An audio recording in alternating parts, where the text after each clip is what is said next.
नमस्कार मित्रांनो, आयुष्यात काही माणसं इतकी जवळ येतात की आपल्याला वाटतं ही आपली सावली आहेत. त्यांच्यासाठी आपण आपल्या मनाचे दरवाजे पूर्ण उघडे ठेवतो. त्यांच्या प्रत्येक गरजेसाठी धावून जातो. आपण त्यांच्या आनंदाला आपले सुख मानतो आणि त्यांच्या दुःखात आपण अक्षरशः कोलमडून पडतो. स्वतःचा विचार करायचा, स्वतःची गरजा काय आहेत हे बघायचं आपण विसरून जातो. पण एक दिवस अचानक काय होतं, तेच लोक आपल्याला दूर करतात, दुर्लक्ष करतात, त्यांचे शब्द बदलतात, त्यांची वागणूक बदलते. आणि आपल्याला जाणवतं की आपली किंमत त्यांच्या आयुष्यात आता राहिलेली नाही. ही जाणीव एखाद्या मोठ्या जखमेसारखी असते. ती दिसत पण नाही, पण आतून रक्तस्राव करत राहते. आपलं मन अक्षरशः मोडून जातं. आपण त्यांच्या आठवणीमध्ये अडकून राहतो. त्यांचं बोलणं, त्यांचं हसणं, त्यांची प्रत्येक वागणूक पुन्हा पुन्हा आठवत राहतो. आणि आपण स्वतःलाच प्रश्न विचारत राहतो, माझं कुठे चुकलं, मी कमी पडली का? पण मित्रांनो, सत्य हेच आहे की जी लोक तुमच्या मनातून उतरतात त्यांना मनातच काय डोक्यात सुद्धा राहायला जागा देऊ नका. ही गोष्ट आज तुम्ही तुमच्या मनाशी ठामपणे ठरवा. कारण त्यांचं अस्तित्वच तुमची शांती हरवतं. तुमच्या मनाचं रक्षण करणं हे जगातलं सर्वात महत्वाचं काम आहे. म्हणून आता वेळ आली आहे.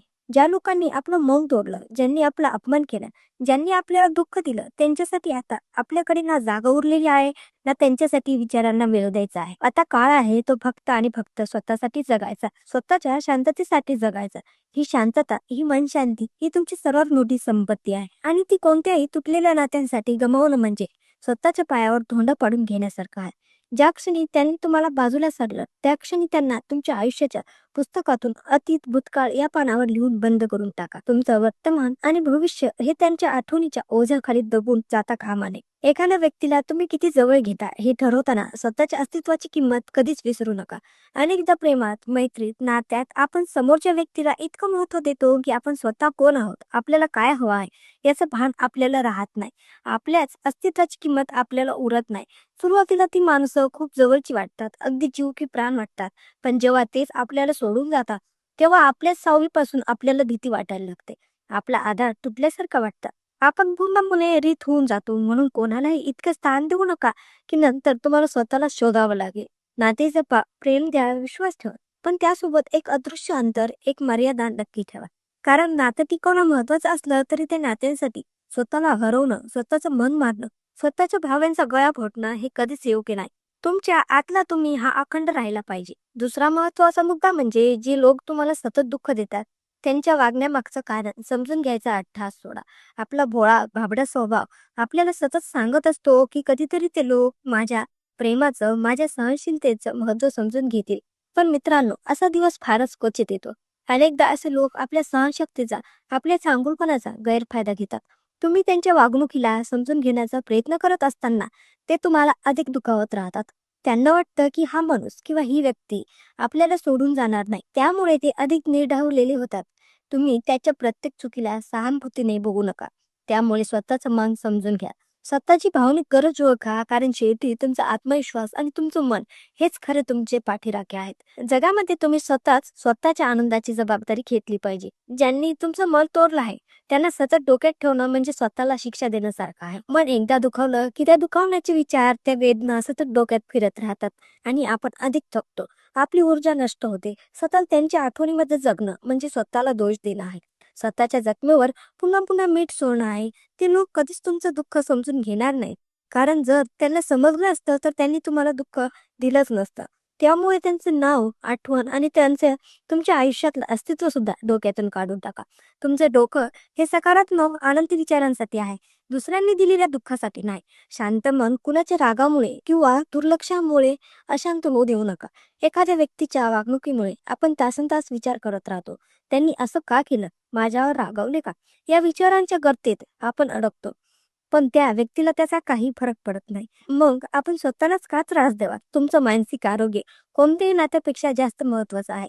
म्हणून अशा विचारांनी स्वतःची शांतता हरवू नका. स्वतःसाठी मन शांती जपणं ही स्वतःवरची सर्वात मोठी जबाबदारी आहे. एकाच जखमीवर पुन्हा पुन्हा फुंकर घालणं म्हणजे स्वतःच्या दुखण्याला पुन्हा जाग करणं आहे. जखम भरत असते, पण जुनी आठवण आली की ती पुन्हा उघडते. मनाने विसरला तरी मेंदू विसरत नाही. म्हणून अशा आठवणींना मनातून आणि डोक्यातून काढून टाका. विसरणं ही एक प्रकारची फुंकर असते जी आपण स्वतःलाच देतो. आता स्वतःलाच ही मायेची वागणूक द्या आणि जिथून त्रास मिळतो तिथून स्वतःला लांब ठेवा. जे लोक तुम्हाला गमावूनही शांत आहेत त्यांच्याशी पुन्हा कधीच जोडू नका. कारण जर ते खरे असते तर ते तुमच्या आयुष्यातून कधीच गेले नसते. जे तुम्हाला खरं प्रेम देतात त्यांना तुमचं अस्तित्व गमावण्याची भीती असते. अशा लोकांवर विश्वास ठेवण्याऐवजी स्वतःचं आयुष्य सुंदर करण्यात लक्ष द्या. ते परत येतील या भ्रमात जगलात तर सध्याचे सुंदर आयुष्यही उदास होऊन जाईल. जे गेले आहे ते गेलेच आहे हे स्वीकारणं हे सर्वात मोठं शहाणपण आहे. ज्यांनी तुमचं मन समजून घेतलं नाही त्यांचं बोलणं विसरणं हेच योग्य आहे. काही लोक आपल्या शांततेला दुर्लक्ष समजतात. आपण ओरडलो नाही म्हणून त्यांनी आपली वेदना समजून घ्यायची तसं ती घेतलेली नसते. अशा लोकांसाठी तुम्ही कितीही बोलला तरी त्यांना कधीच काही समजणार नाही. म्हणून आता स्वतःला समजून घ्या आणि उरलेल्यांना विसरून पुढे जा. तुमच्या मनाची शांतता हाच खरा विजय आहे. जी नाती तुमच्या आत्मसन्मानावर वार करतात ती नाती तोडणं हे आवश्यक असतं. प्रेम, आपुलकी, स्नेह सगळं महत्वाचं आहे. पण जर कुणाच्या वागणुकीमुळे तुम्हाला स्वतःला सतत कमी वाटत असेल, लहान वाटत असेल तर ती नाती तुमच्यासाठी योग्य नाहीत. जे लोक तुमच्यावर खरं प्रेम करतात ते तुम्हाला कधी कमीपणात वाटू देणार नाहीत. म्हणून कुणाच्या चुकीच्या नजरेत स्वतःचं मौल्यवान अस्तित्व वाया घालू नका. आत्मसन्मान हीच तुमची खरी सजावट आहे. सतत मागे वळून पाहणं म्हणजे वर्तमानातलं जीवन हरवणं होय. आपण अनेकदा भूतकाळाच्या आठवणीत इतके गुंतून जातो की समोरचं सुंदर आयुष्य नजरेआड राहतं. भूतकाळ म्हणजे अनुभवाचं पुस्तक आहे. त्यातून शिकावं पण त्यात अडकून पडू नये. समोर भविष्य सुंदर आहे, नवीन आहे. त्यासाठी तुम्हाला जुने लोक, जुने आठवणी, मनाच्या जखमा विसराव्या लागतात. तुमचा मूड कधीच दुसऱ्यांच्या वागणुकीवर अवलंबून असू नये. कोणी रिप्लाय दिला नाही, कोणी दुर्लक्ष केलं, कोणी कटाक्ष टाळला हे सगळं लक्षात ठेवून स्वतःचं मन त्रासून घेणं काही योग्य नाही. कोण काय करताय यापेक्षा तुम्ही काय करताय यावर लक्ष केंद्रित ठेवा. डोकं सकारात्मक विचारांनी भरा. सकारात्मकता तुमचं मानसिक आरोग्य जपते. स्वतःवर लक्ष द्या. बाकी सगळं निघून जातं. जे लोक तुमच्यावर विश्वास ठेवत नाही त्यांच्यासाठी स्वतःला पुन्हा पुन्हा सिद्ध करत बसू नका. अशा लोकांना तुम्ही कितीही चांगलं वागलात तरी ते तुमच्यावर संशय घेत राहतील. प्रत्येक गोष्टीचं काय स्पष्टीकरण तुम्हाला द्यावं लागत नाही. तर ती माणसं तुमच्यावर प्रेम करत नाहीत, ते केवळ तुमच्यावर नियंत्रण ठेवू पाहतात. त्यामुळे स्वतःला सिद्ध करत राहण्याऐवजी अशा नात्यांना महत्त्व देणं बंद करा. विश्वासाशिवाय कोणतंही नातं टिकत नाही. ज्यांनी तुमचं मन तोडलं त्यांच्या आठवणी मनात ठेवणं म्हणजे दुःखाला रोज जागं करणं आहे. काही लोक येतात, प्रेम करतात आणि नंतर अचानक नाहीसे होतात, अश्रू देऊन जातात. पण त्यांच्या आठवणी जपणं म्हणजे स्वतःला वेदनेत झिंजवत राहणं आहे. ज्यांनी तुमचं खरं प्रेम नाकारलं त्यांना विसरणं हेच तुमच्यासाठी योग्य आहे. आता स्वतःला त्या दुःखातून मुक्त करा आणि मनासाठी मोकळा श्वास घ्या. जे तुमचं मन समजत नाहीत त्यांच्यासोबत शब्द वापरणं व्यर्थ आहे. कधी कधी आपण बोलत नाही पण आपल्या शांततेत खूप काही लपलेलं असतं. काही लोक ते समजत नाहीत आणि त्यांना ते दुर्लक्ष वाटतं. म्हणूनच अशा लोकांना विसरणं हेच तुमच्या शांततेकडे जाण्याचं पहिलं पाऊल असतं. त्यांच्या जागी आता स्वतःला ठेवा. जे लोक खोटा राग काढतात, अपमान करतात त्यांना डोक्यात जागा देऊ नका. बऱ्याचदा लोक स्वतःच्या त्रासाचा राग तुमच्यावर काढतात. अशा लोकांची वागणुकीचा विचार करणं म्हणजे स्वतःला तणावात ढकलणं आहे. म्हणून त्यांचं वागणे विसरून स्वतःला मोकळं करा. स्वतःसाठी काही नाती तोडणं ही स्वार्थी गोष्ट नाही, ती स्वतःची काळजी असते. आपण अनेकदा नातं तोडू नये म्हणून सहन करत राहतो, पण जर रोज ते नातं मनावर ओरखडे उठवत असेल तर ते तोडणे योग्यच आहे. शांततेसाठी स्वतःच्या मानसिक आरोग्यासाठी काही लोकांपासून दूर होणं गरजेचं आहे. हे स्वार्थ नाही, हे आत्मप्रेम आहे. जे तुमचं दुःख वाढवतंय त्यापासून स्वतःला मोकळं करा. आयुष्यात नाती हवी आहेत पण स्वतःची किंमतही जपली पाहिजे. जी नाती आपल्याला तोडतात त्या नात्यांपासून दूर जाणं हे कमजोर नाही, ती स्वतःची काळजी असते.